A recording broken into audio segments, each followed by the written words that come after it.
Aksi seorang wanita asik joget pargoy di pantai viral di media sosial. Dalam video yang diunggah oleh akun TikTok @danielavensa, seorang wanita terlihat asik joget pargoy di kawasan Pantai Jumiang, Desa Tanjung, Kecamatan Pademau, Kabupaten Pamekasan, Jawa Timur.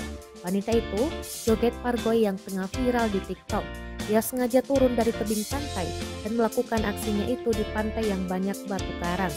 Namun, entah dia menyadari atau tidak, orang-orang ramai melihat dirinya berjoget sendirian. Mereka ramai-ramai menonton dari atas jembatan yang ada di pantai itu. Beberapa dari mereka ada yang menertawai aksi wanita tersebut. Video itu pun dilihat sebanyak 1 juta kali dan mendapat ribuan komentar dari warganet.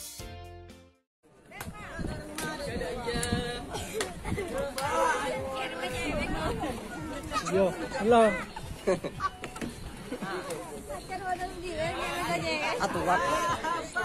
Aturan neraka menunggu.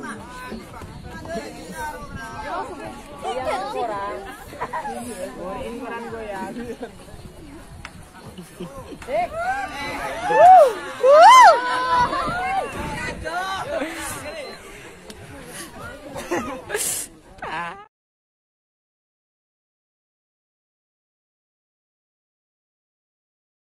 Terima kasih sudah nonton.